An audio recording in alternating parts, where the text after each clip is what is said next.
Hi there guys, and welcome to this week's episode of the Cryptoverse livestream. This is live. It is 1 p.m. in the UK. It's Friday the 19th of January 2018. And this week we continue with the Kaizen approach to the Cryptoverse. If you've never heard that word before, that's a Japanese phrase that was born out of the manufacturing industry. Kaizen is the process of continuous and never-ending improvement. And the Japanese applied this to the manufacturing sector way back, and that's why Toyota and a lot of those Japanese car companies just dominated, because they were just constantly improving to perfection. So I've made a pledge this year to every week improve the Cryptoverse in some small way, because even if you improve it only a little bit, over time those little incremental improvements, Kaizen, turn into a big difference. So you'll notice a couple of differences this week. We've gone with animated background. Let's get the chat up, shall we? Like we did last week. That was last week's improvement. And also we've got some other things in the bag for you, which you will observe as we go. So first of all, if we can help me to promote this live stream and get some new people into cryptocurrency, my mission, of course, is to boost cryptocurrency adoption. So however you can contribute, press the like button, press the share button, contribute to the chat, do whatever you can to raise awareness of cryptocurrencies and the material that we're going to talk about today. Sorry, did I not do it on today's episode of the Cryptoverse? So I didn't really do a proper one, but that's for in the week. Now then, if you are new to this, the way the live stream works is we do rounds. We do 4 rounds. The live stream should last about an hour. We do 4 rounds. Each round is 10 minutes, and there's a 5-minute break in between. So 4 times 15, that's 60 minutes. That should do us just fine. Now, I need to remember, I need a better timing solution, so maybe that should go on the list of improvements. So I do a 10-minute timer so I don't go over time and we get this all nicely rounded. Now, for those of you not aware, the Cryptoverse, this is the live stream, weekly live stream version of the Cryptoverse podcast. So this is my website, cryptoversity.com. This is the podcast page, the Cryptoverse. So Monday to Thursday, we do I do a podcast YouTube show type thing, which is pre-recorded, and then on Fridays, we do a live stream. So you'll notice also we've got the addition of a couple of cryptocurrency donation addresses there. You've got a QR code for Bitcoin and a donation address for Litecoin. So that's how it's going to go. All right. I'm also on Steam. So if you want to upvote this on the Steam blockchain, I would most appreciate it. So let us begin. Let's do, I don't have a straw poll this week. I do have the results of last week's straw poll. However, if you remember from last week, the straw poll that we did was this one. So given that the screen share here, this is the first time we're running with this screen share method, so I have to make sure I zoom it in so it's nice and visible. So last week's question was, for you to comfortably watch the Cryptoverse live, what would be the ideal time to run it? And basically 1 p.m. GMT, which is this time, had the most votes, followed by 8 p.m. GMT. I'd rather not do it at that time because that's going to cut into my evening, but if it was the most popular, then I would have done it. But if you add 1 p.m.'s votes to 2 p.m.'s votes, you get like 43% of people want it sort of early afternoon time GMT. So that's decided. This has been running for a week now. That's enough time to determine a winner. That means the Cryptoverse live stream will now be continuing at 1 p.m. every week. All right. So that settles that. I don't have a new poll for this week because I didn't want to just make one up for the hell of it. So I'm going to remove that from, no, I'm not going to remove that.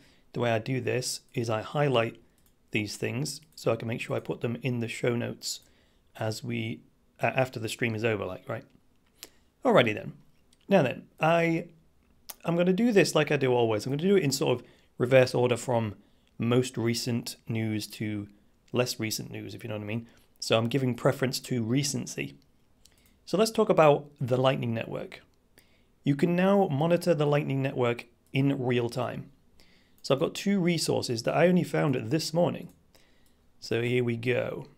You know, I think it was yesterday or the day before, I I talked about the fellow from Stampery, didn't I? And he tweeted out about the Lightning Network and the state it was in. And he actually showed a screenshot like this. This is the site he got it from, okay? It's in mainnet.gaben.win. So I don't know if you can see that URL there, but let me paste it in the chat, because this, you can actually mess about with this and click on stuff. This is a visual representation of the Lightning Network right now on the Bitcoin mainnet. So give me 1 second here. I'll pop this in the chat. Lightning Network graphic. There you go. So check this out. So each of these Lightning nodes running on the main Bitcoin network, and then you've got these lines in between are payment channels. So the way this is going to work, this is the Lightning Network instant and almost free transactions. So if this latent gopher node wanted to send to, I don't know, this red route, then the Lightning software would work out, you know, it's like pass the parcel, that's the way I describe it. They would send a transaction to this person, to this person, to this person, to this person, to this person. So just like internet traffic, it gets routed through lots of different nodes to get to its destination. The only thing, I mean, this is only 53 nodes so far, right? And some of these are not even connected at all. You can see these ones here. I need to make sure the window is active so you can see my cursor. So yeah, these ones here, these aren't even connected at all. They don't have a channel set up.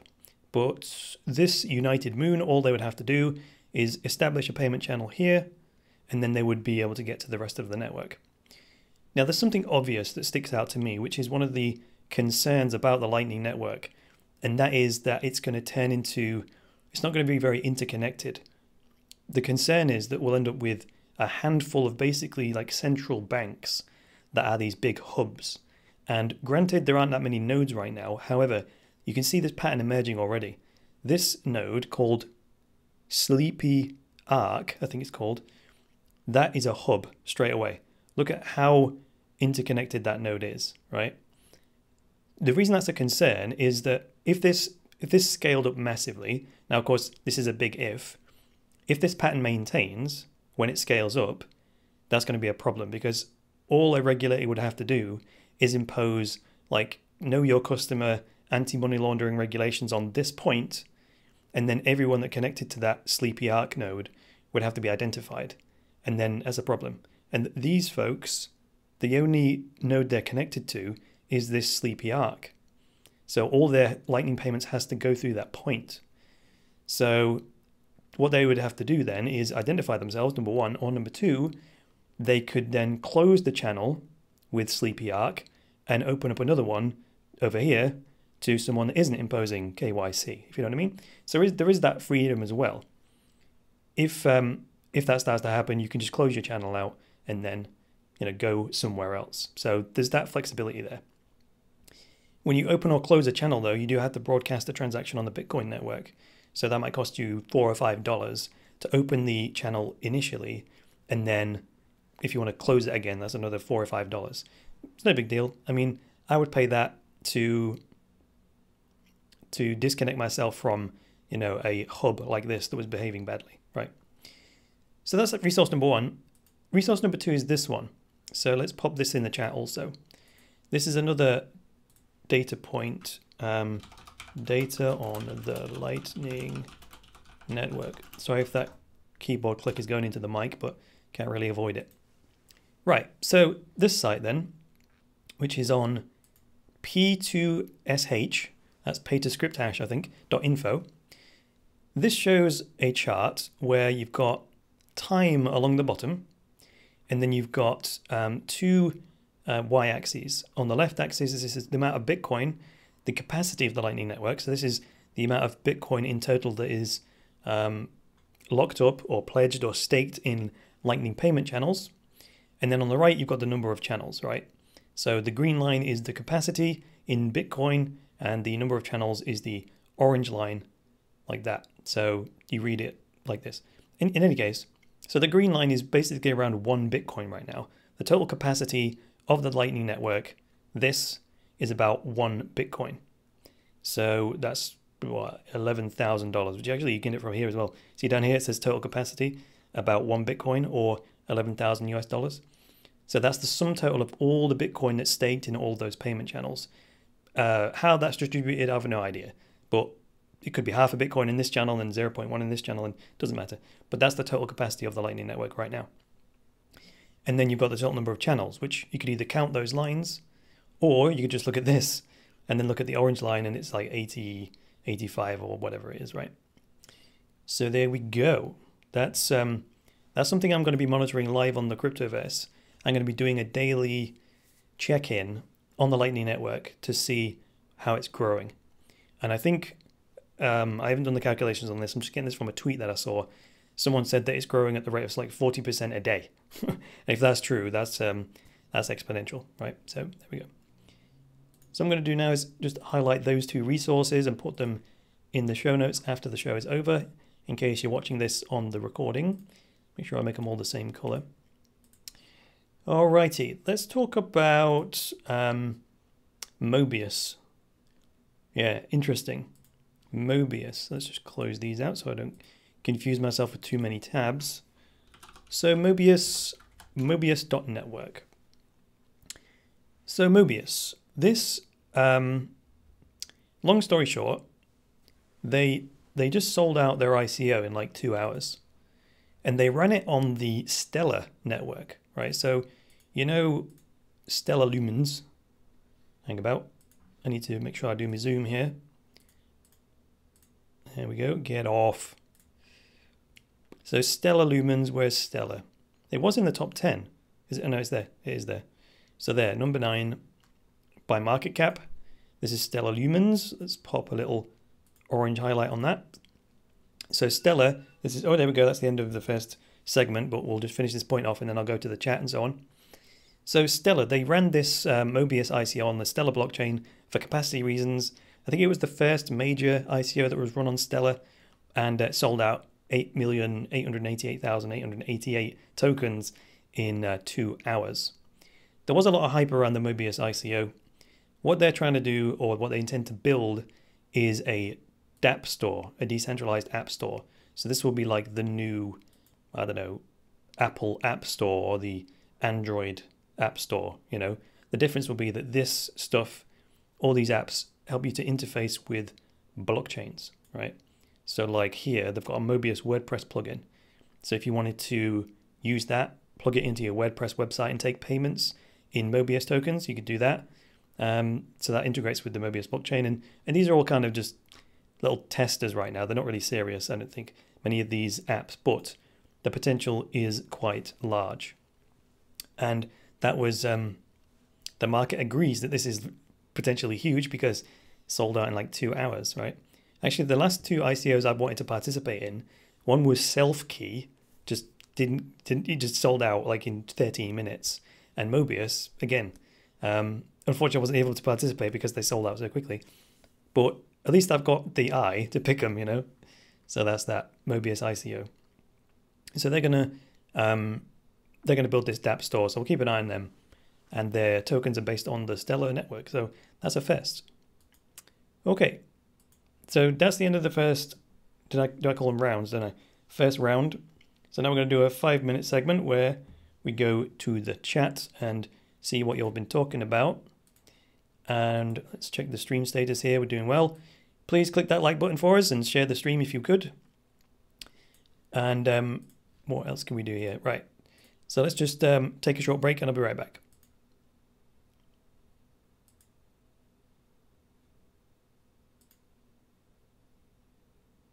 You want to create a stunning website?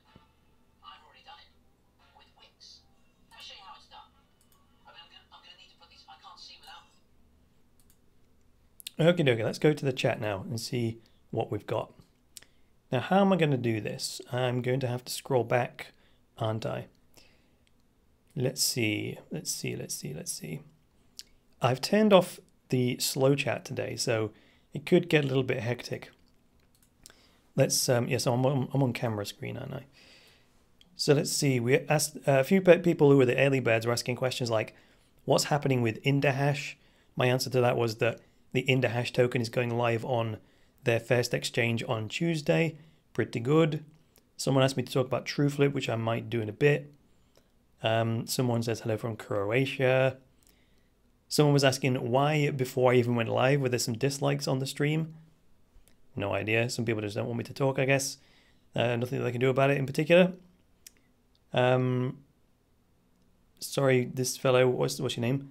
Bharat is your name, from India. Hello, sir. Welcome to you. Thanks for tuning in. Not quite sure what time it is over there in India. I think India spans more than one time zone, so that could be interesting. Morning from California. The background may be a bit distracting. Okay, good feedback. Can you comment on the Z Classic fork? No, because I don't know anything about it. Posting this show on the screen. Good morning. I guess you could put it on your big TV if you wanted to. Canada, nice. Gary loves Coney and coffee. Well, don't put me in your coffee, for God's sake. Anyone heard of the narrative ICO? Oh, I like that. Chad, put a hammer sign. Smash the like button. Hammer the like button. Let's see. New FIs with crypto. He knows it's going mainstream when... No, that doesn't make any sense to me. In North America, it's a good time. It's 9:30 in the morning. Yeah, it is a weekday, though. 4 minutes past 9 in Taiwan. Or is that PM? If it's 9:30 a.m. in North America, that must mean that if you go to the other side of the world, it's 9:05 p.m. South Korean government considering Bitcoin futures. That was another good point. There was speculation that one of the major reasons why we had a massive market correction in the last few days was because the first Bitcoin futures contract expired on the 17th, which was like Wednesday. So we can have a look at that actually. CBOE. I'll bring it up and then maybe we could talk about it in the next segment. Bitcoin futures trading, here we go. So I'll load this up off screen and then we'll talk about it in a mo.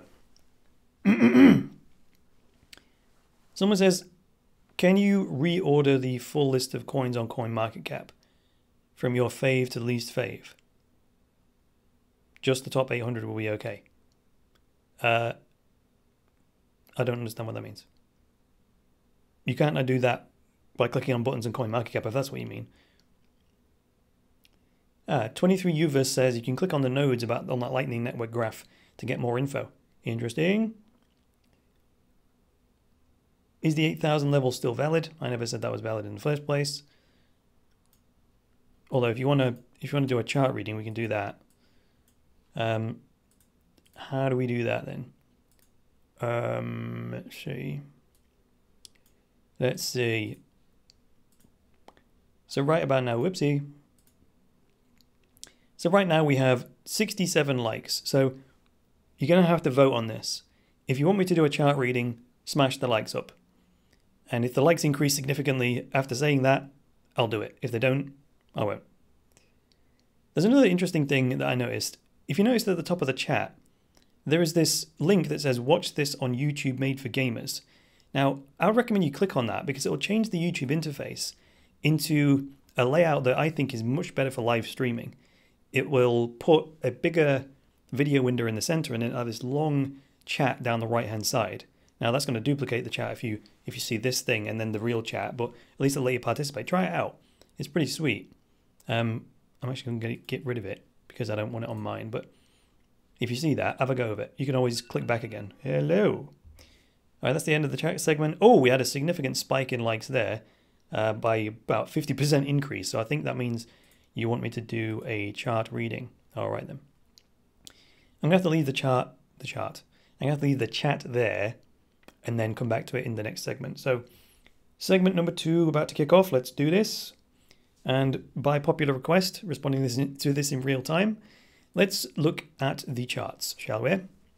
So I'll run through all the charts that I have on the old screen here. Let's see. Now what happens if I go like that? Some of it's slightly off screen, isn't it? So I'll leave it like this. That's fine.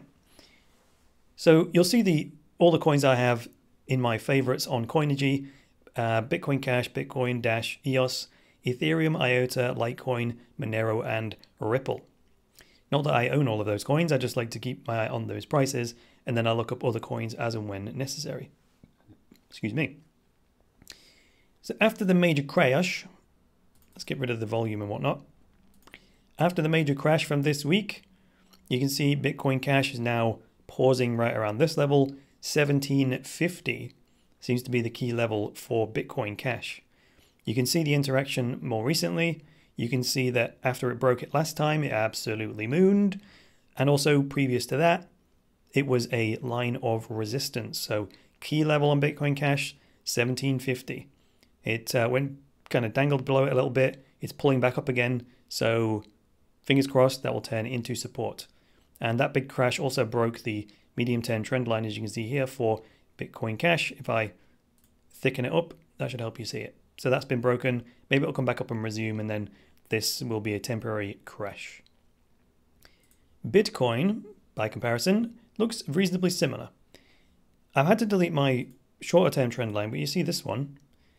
It almost pulled all the way back to it, right? So we have this wave from right down here, 3,000 odd, boomed up to about 8,000, pulled back down to about 5,500, touched on the trend line again, and this pullback here, it almost touched it again, which intersected with the 200-day moving average, which is Trace Mayer's favorite tool, right?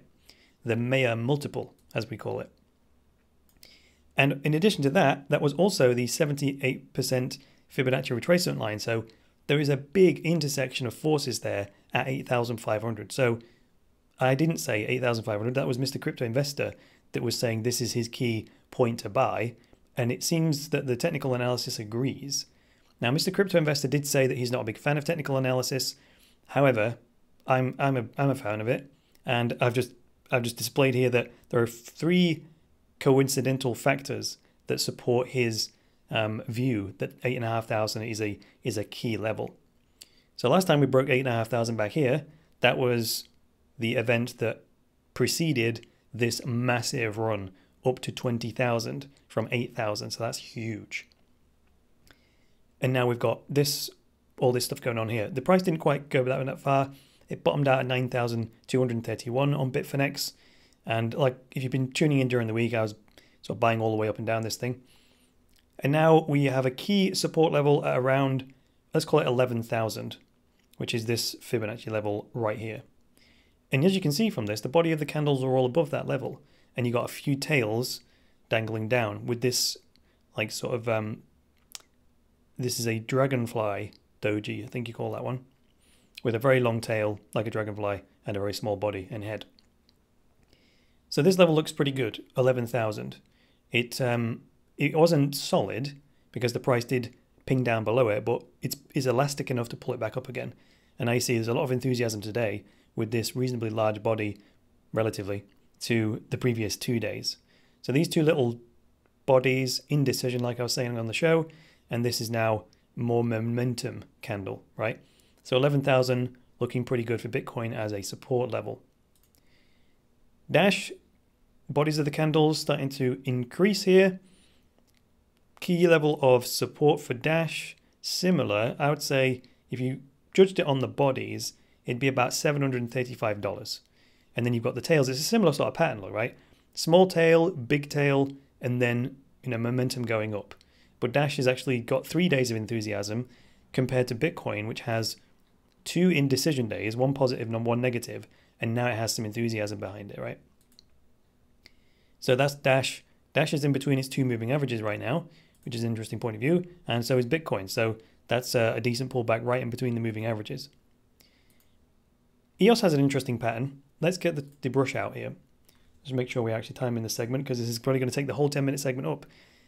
So look at this interesting pattern here. You've got a run up like this, ding, ding, ding, ding. So you've got these 2 waves, right? And then you could almost draw this sort of trend line like this, real mucky one. But even this low was higher than this low, despite the fact this was part of a enormous crash.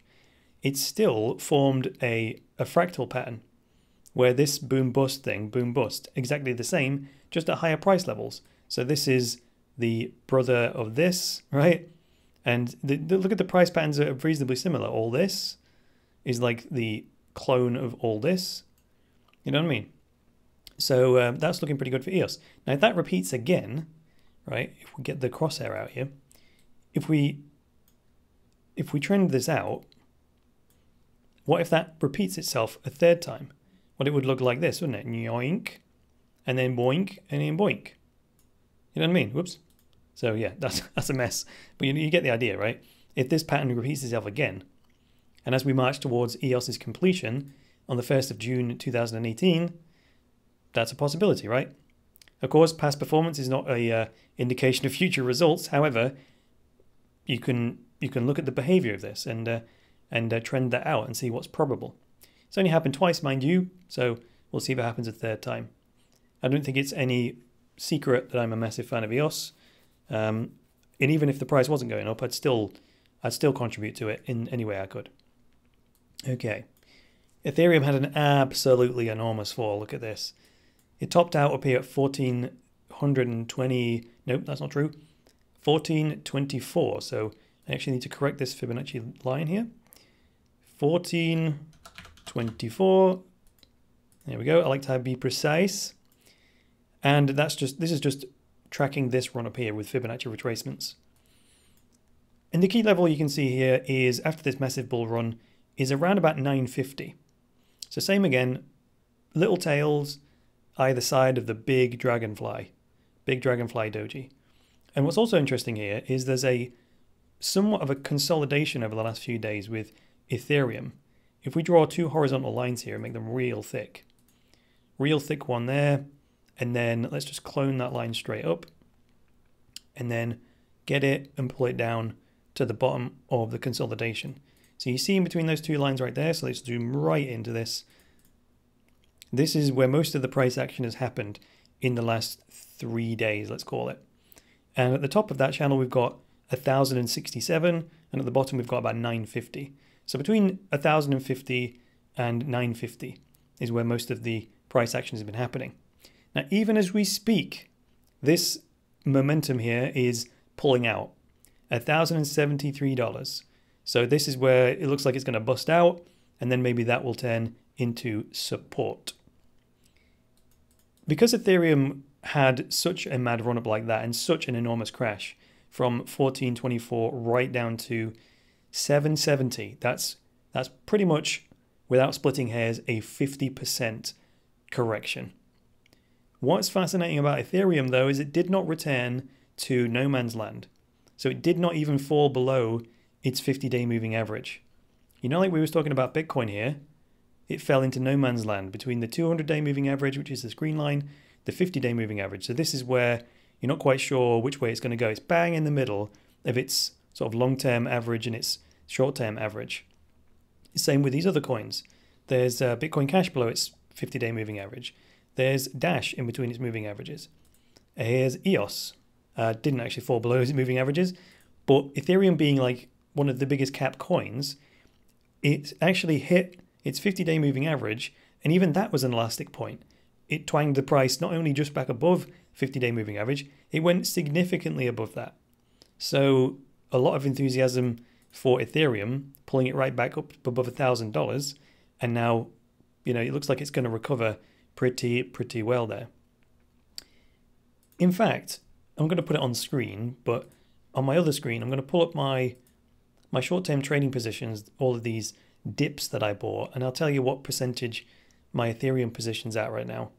We're looking at 18% gain so far on my Ethereum position that I took during this move here. Just because it's so large cap, and because it just recovered so quickly. You know, I can't really say because there was a lot of thought process that went into it. So up 18% on that position, right? Oh, there we go. Sorry about that. That was me rambling on the technical analysis, but we didn't get to do IOTA, Litecoin, or Monero. Maybe we'll take a quick look at Litecoin before we go to the next chat segment. Litecoin also pulling into its no man's land area. This candle pulled it in between its moving averages. Same pattern, tails, dragonfly doji moving back up again. And Litecoin is now making a run for $200. And what was the sort of support level was about 180-ish for Litecoin. And it's also bust its medium-term trend line that you can see from this white line right there. And Litecoin had been struggling anyway, right? Setting these lower highs. Let's get my paintbrush out. So high, lower high, lower high, right? And then what we got here, that's low, higher low, higher low, definitely a lower low. So all over the place. Now this stuff isn't really because of technical reading. We know that was a fundamental move.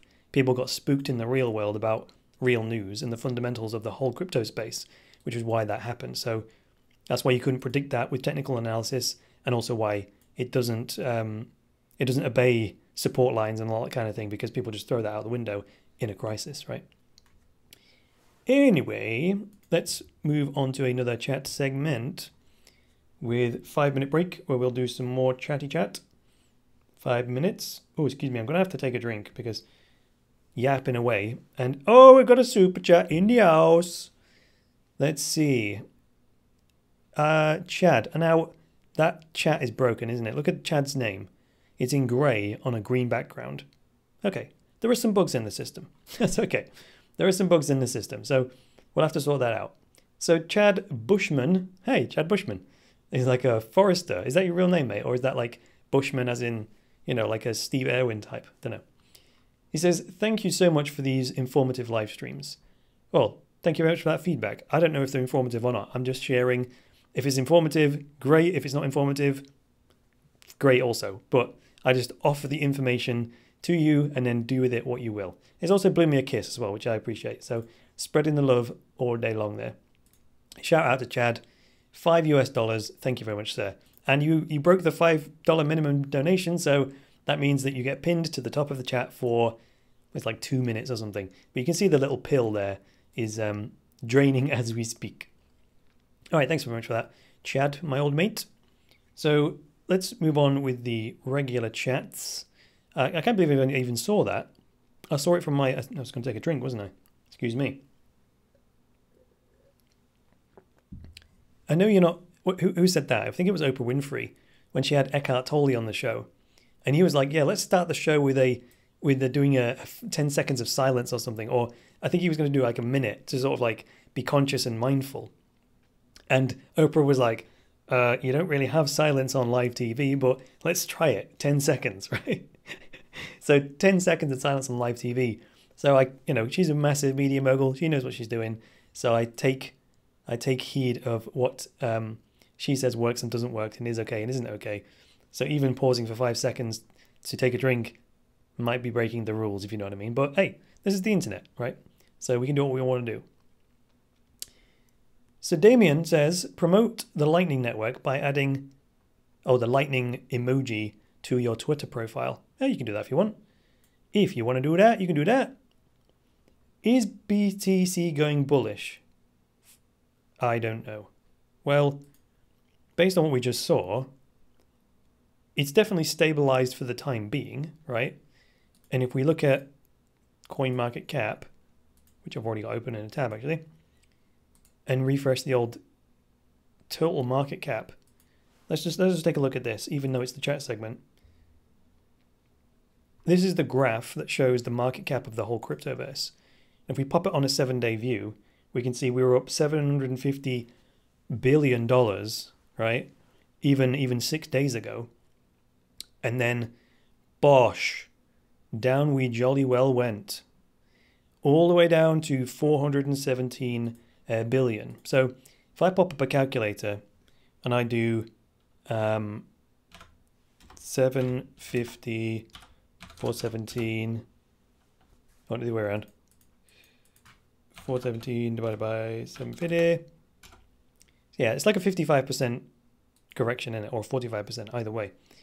And there, so we bottomed out there 3 p.m. on the 17th, which was Wednesday, and now we are climbing back up once again. So this line here is the $600 billion mark, and you can see we're just tickling it like it's Elmo. 597 billion. So yeah, if you want to support Lightning Network, go ahead and do that. Now the chat's broken. Why is it doing this to me? Chris Coney for president. Why does the chat do that? The YouTube chat is buggy as a mofo, I'm telling you. Because I save it where I leave it scrolled at a certain point where I've read up to, and then it doesn't refresh itself because I'm not at the bottom, if you know what I'm saying. And then it does refresh, and then it skips me somewhere I don't know where I am. So I'm going to have to search for, there we go, Damien's message there. Add lightning to the old profile if you want to promote it. Damien taking over. You can drag the nodes around on the lightning graph. Did not notice that. That is fantastic. Just make sure I'm timing the chat here. Oh, I've only got 30 seconds to go. This goes quick, right? What else we got here? Is Bitcoin going bullish? Big sell wall at 12,000 on GDEX. Let's bust through. Bitcoin not bullish until we get over 13,000. Just watched a live AMA on the Gibraltar blockchain exchange. They're going to launch fully integrated crypto and a regulated ICO service. Sweet. Hi, Borat. Is that me? Oops, excuse me. Hello from España. Are you live streaming on DTube? No, because DTube doesn't yet support live streaming. There's a platform called DLive. However, that's still very early in its development. So yeah, I'm not prepared to compromise the quality of the show just to use new platforms, right? So I am willing to push it. Oh my God. We got some idiots in the chat. I need a moderator. That's one of the improvements I need. I do need a moderator because some idiots promoting something in the chat. And right now I'm going to have to let it slide because we have to move on with the show. So we're going to have to move on to round 3. Round 3. Ding, ding, ding. Another 10-minute round. Let's do it. So let's take a looky at, let's say we look at Bitcoin futures. So this may be one of the forces that was acting on Bitcoin and the whole crypto space that contributed to the market crash. So we know the CBOE, we're trading Bitcoin futures, right? And it's disappeared. Yesterday it was here in this table. So you can see these various Bitcoin futures contracts, right? And the dates that they expire.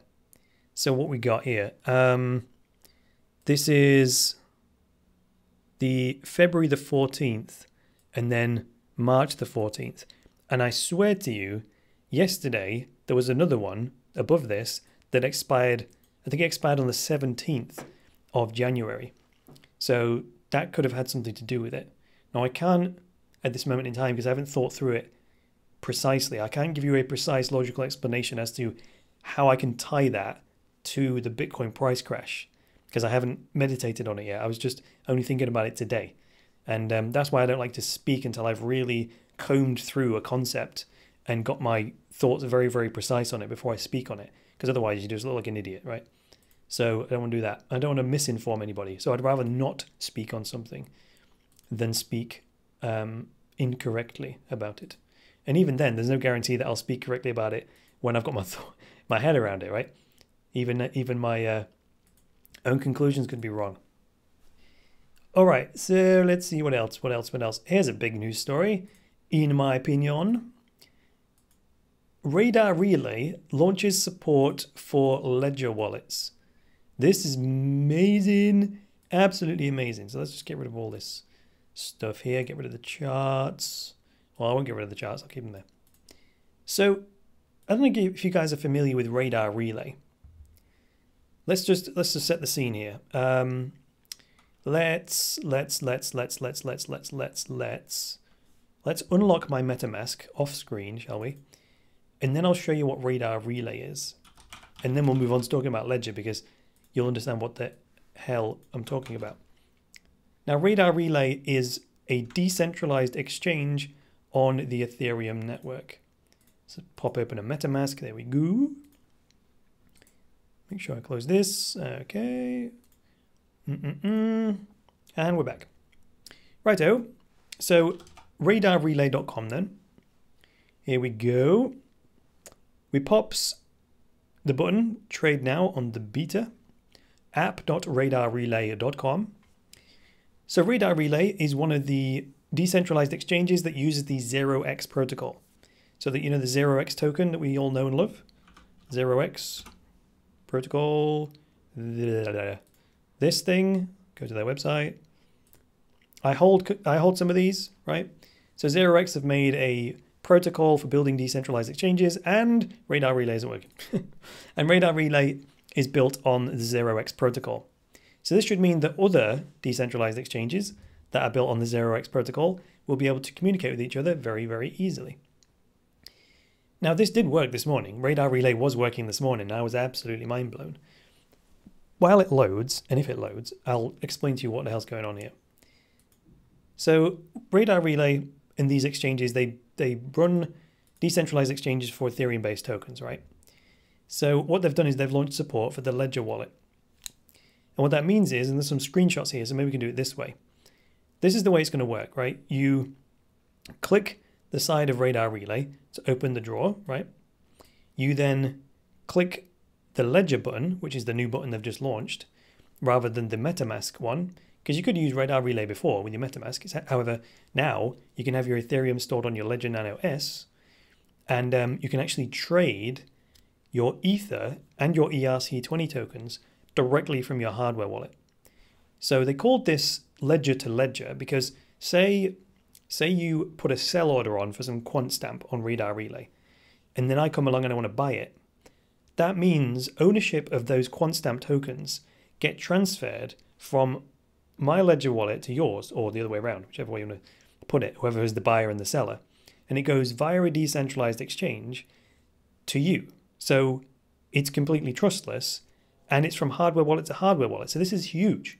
This is absolutely huge. And it's on a decentralized exchange built on Ethereum. So this is like the holy grail. Now, the limitations are that because Radar Relay is built on 0x, and because 0x is Ethereum based, it's limited to Ethereum based tokens. However, I wouldn't get down on it. This is a big milestone. So you hit the Ledger button, right? And then it interfaces with your Ledger wallet. And then however many Ether you've got on there, you can trade it. And all the tokens you've got there, you can trade it, right? So it works just like my Ether wallet, but inside a decentralized exchange instead. That's actually a good analogy. In the same way that my Ether wallet is like a front-end skin that lets your Ledger wallet communicate with the Ethereum network, Radar Relay is the same sort of software layer, but it's a decentralized exchange. So this is absolutely brilliant. And my Ether wallet has the same limitation, which is you can only use it for Ethereum-based tokens. So just think my Ether wallet, but a decentralized exchange, right? Pretty good, if you ask me, excuse me. So that's brilliant, isn't it? That's absolutely brilliant. So that's going to be a one for the show notes after the show is over. They wrote a whole Medium post about it, and that's the one I just showed you. Although, unfortunately, that was a little bit embarrassing for them. Live on the air, I tried to demo it for you, and it didn't load. So it is a beta, but it would have been nice if I'd actually been able to get it to load, and then it would have impressed you. However, not very impressive, the fact that it doesn't actually work right now. So there we go. Next news story. Recently, I did an episode on Schnorr signatures. Not that Schnorr. Schnorr, as in cryptographic Schnorr signatures, which is another upgrade to Bitcoin that doesn't require the increase of the block size. So it's the signatures that are the big part of the transaction, right? Which is why SegWit kind of does away with them, right? Once you've signed the transaction, it's been authorized, it discards the signature, so it doesn't take up all that room in a block.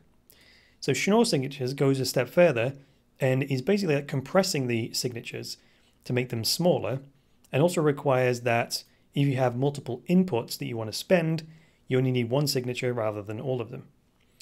So the news is, it says here on CoinDesk, Bitcoin developers release a long-awaited Schnorr paper for scalability gains. A new research paper focused on Schnorr multi-signatures and penned by several notable Bitcoin developers has just been released. Ding, ding, ding. So the paper was penned by developers Gregory Maxwell, Andrew Poelstra, beg your pardon, Yannick Shurin, and Peter Wheel. Now, just a quick pause. I'm sure you all know this already, but Gregory Maxwell has resigned as the Chief Technology Officer of Blockstream.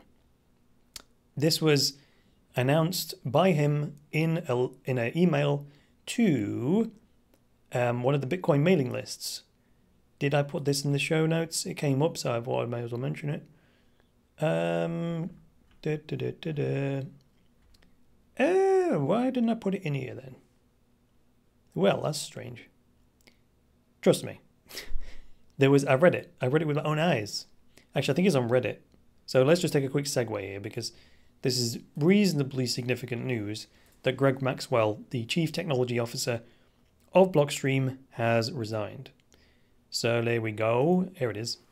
So this is on the Linux Foundation mailing list.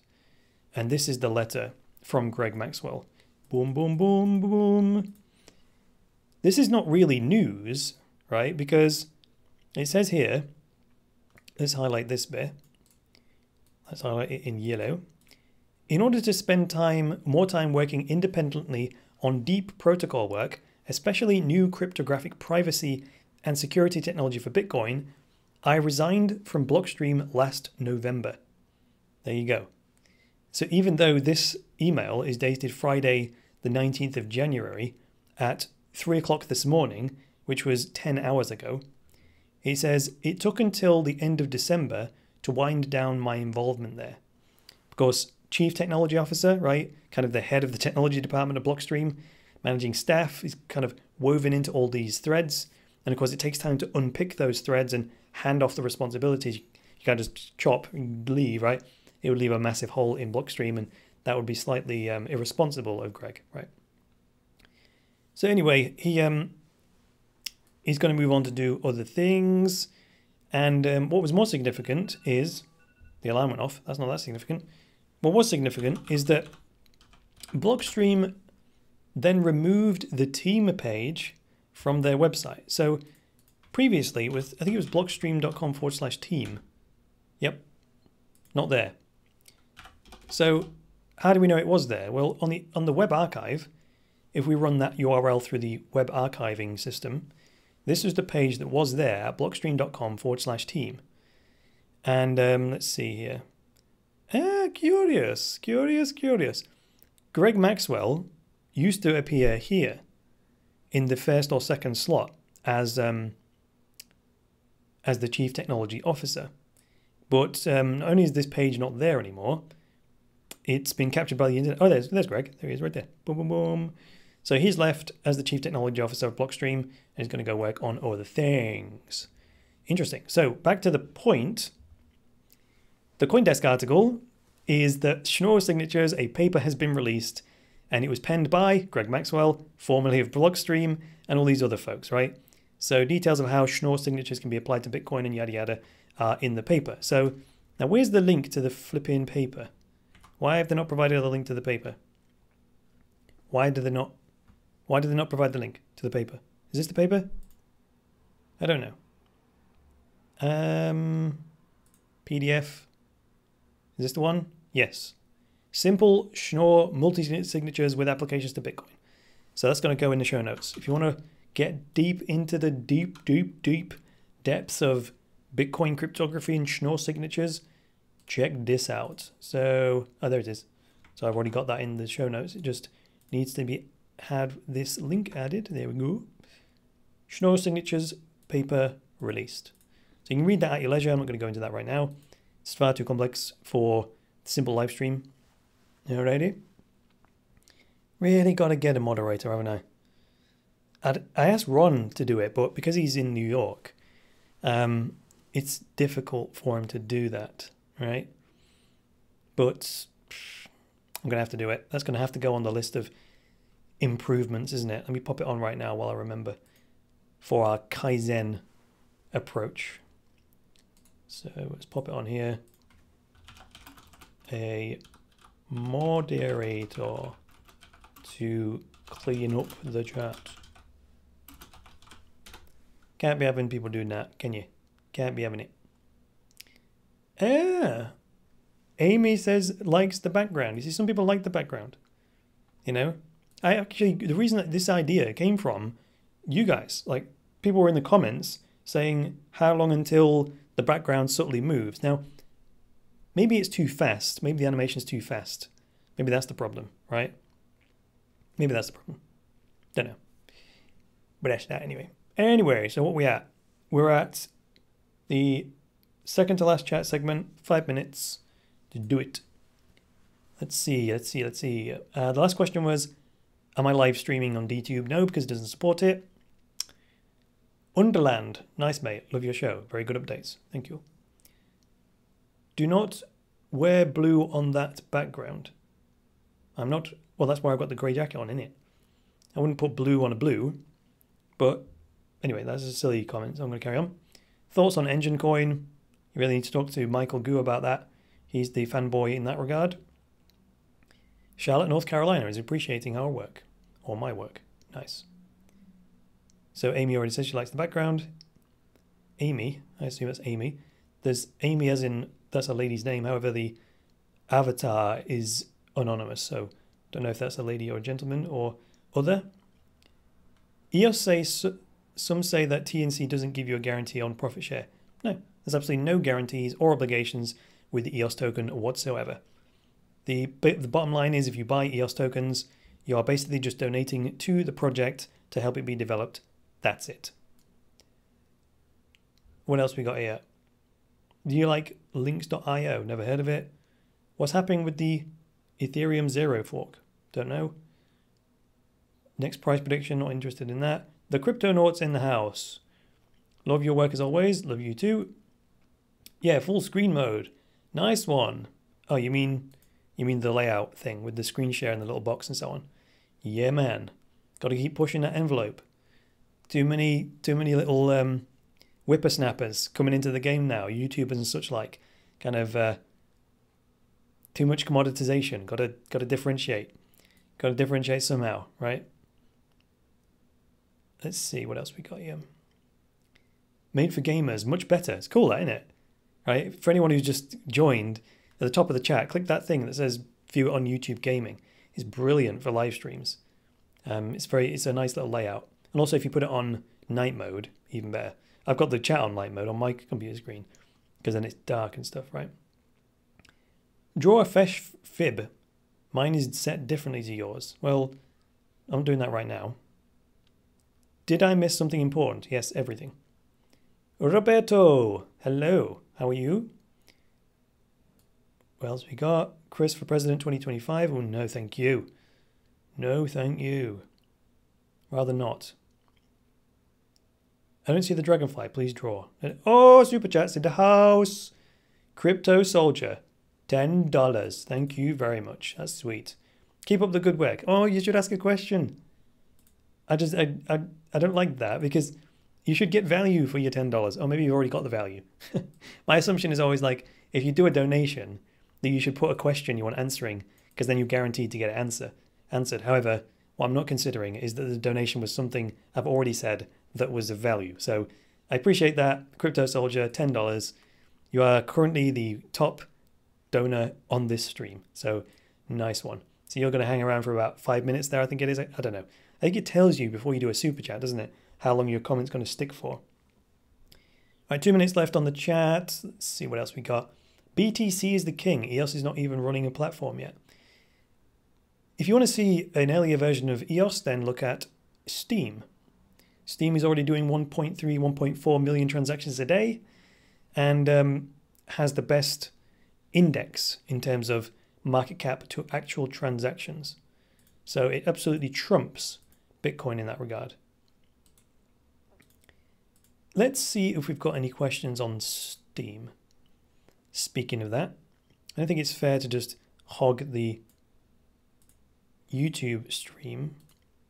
Here we go. Unfortunately, the Steam chat or comments doesn't refresh in real time. So let's see what we've got here. It's easier on Steam because I can go from the oldest comment to the new one. Excellent video. I wish you success. Someone's speaking a different language. Let's see if Chrome can translate that.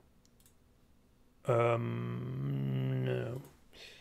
Maybe I'll have to pop it into translate.google.com.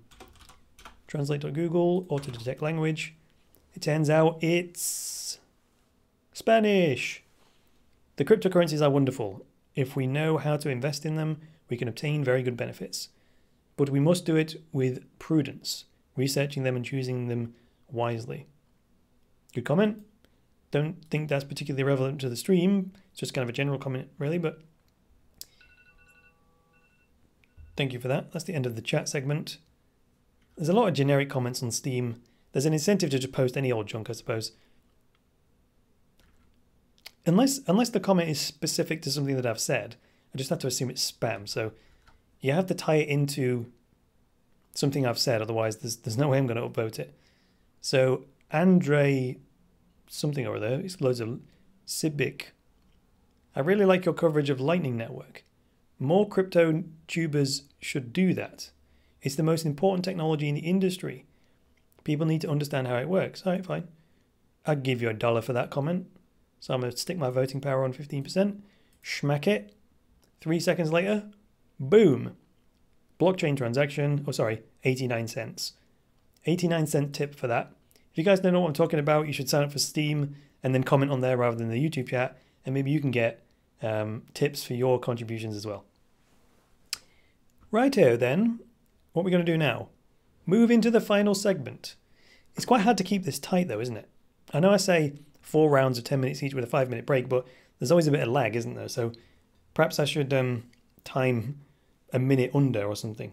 I know my phone works at my finger ID. Yeah, I'll time 9 minutes. Maybe we can recover some time here.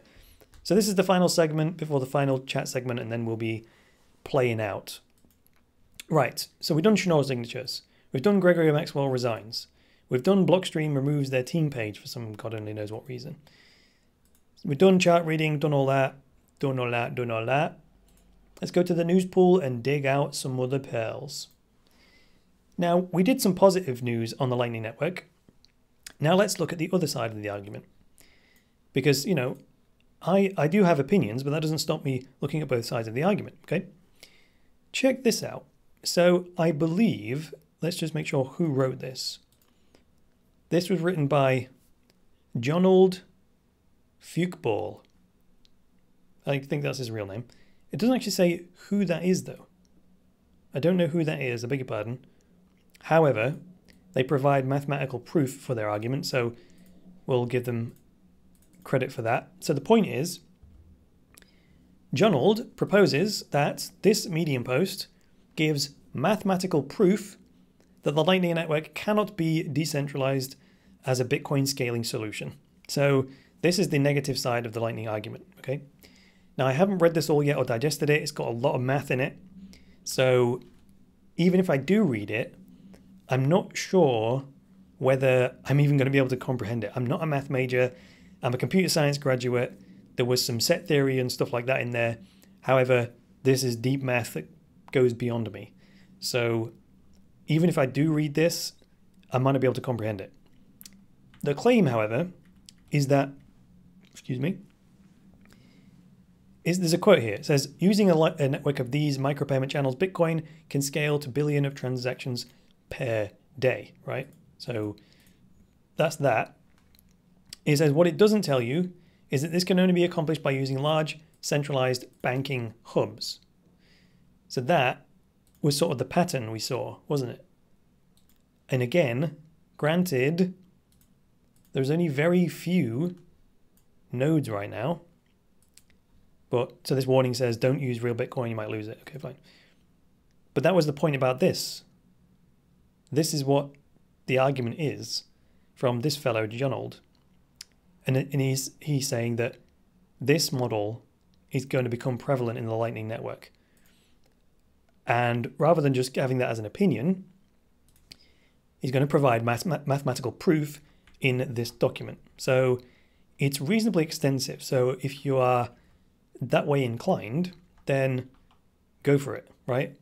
So it first sets out how does the Lightning Network work, distributed versus semantic. Oh, there's a diagram.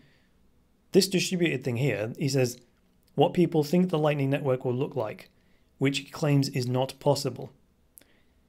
What the Lightning Network will actually look like, he claims. This, either with one central hub with everyone connected to it, or a central banking model where you have these like central banks with people surrounding them. So that's his claim. Here's an explanation for the layman, why it cannot scale. And And I think it's an argument for, an IOTA style what do you call it, directed acyclic graph. I think that's ultimately what the argument is. So as we carry on here, I think that's what this is talking about. Or is that looks like a Merkle tree. But again, I haven't read this yet. I only found this morning, which is why I said at the beginning of the show, we're going to go from most recent news to least recent news so that you don't have to wait for my analysis before you look into it for yourself, right? But look how extensive this is, right? It might be a load of hogwash, but at least there's an extensive piece of writing here. So the TLDR says, to reach anyone in a big network with a series of branching channel connections, you either need a large number of channels or a large number of hops. Well, that's fine. I don't see a problem with a large number of hops. Both are a huge problem, are they? A large number of channels means users have to divide up their funds and can't do anything except tiny purchases. Well, someone actually gave me this awareness in the comments like last week or something. Why does a Lightning Network transaction have to be singular? If I want to pay 0.1 Bitcoin, why couldn't I just send 100 transactions with 100th of the amount, right? If they're instantaneous and the fees are absolutely tiny, why not just break your transaction into 100 pieces and fire it 100 times? I don't know. I haven't got a rebuttal to that, right? Why not just broadcast your transaction in 1,000,000 pieces instantaneously for not near zero fees? Now, granted, that might be 1,000,000 fees, but if the fees are small enough, even 1,000,000 times that fee might still be nothing. You know what I'm saying? Anyway, a large number of hops means everyone's money will be tied up rooting everyone else's money. It's speculative, isn't it? That's why we've got the LiveNet, because we can actually see it actually playing out the way it really will play out, right? This is the beautiful thing about this, is that finally, all of this medium posting, backwards and forwards, it won't work, yada yada, it'll centralize, it'll decentralize, it's the Holy Grail, it's not the Holy Grail. Screw all that. That was all theoretical, right? Now that we actually have a Lightning Network on the mainnet with real payment channels, we can all shut up and see what actually happens, right? So rather than I'm right, you're right, we can prove who's right by the way it actually plays out, which is why I'm going to be monitoring this on a daily basis. I'm probably going to report on it on the Cryptoverse on a daily basis because it's critical that we find out which way the Lightning Network is going to go. Absolutely critical. So if you're interested in a counter argument against the Lightning Network, check out this Medium post, which I will post in the show notes for your good people. For you good people, rather. Righto. That's one for the show notes.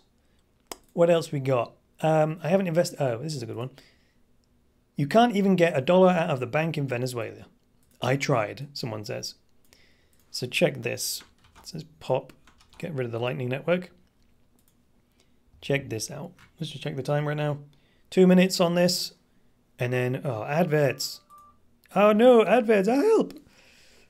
I could use Brave, I suppose, but then it doesn't have all of my plugins and stuff. Anyway, this is from CNN Money. You can't get $1 out of the bank in Venezuela.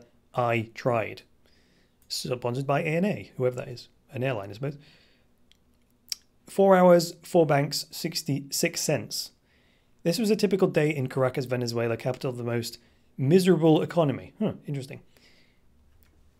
In most of the world, getting a little money out of the bank is an errand, something forgettable. In Venezuela, for millions of people, it's complicated, tedious, and surreal, or just impossible.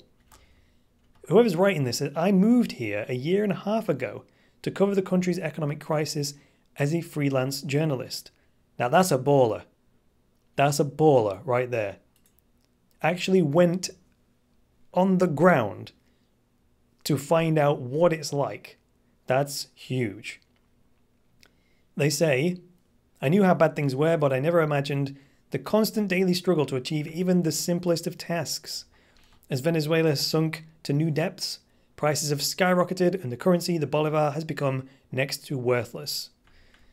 So inflation is rampant.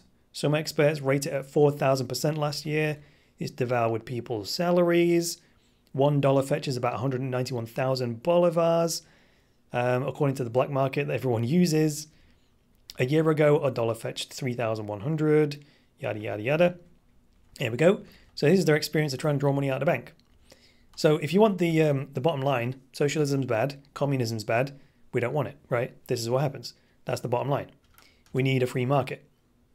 So the first bank, they arrived at 9:30 a.m. Dozens of people were lining up, people waiting to get cash out of the bank.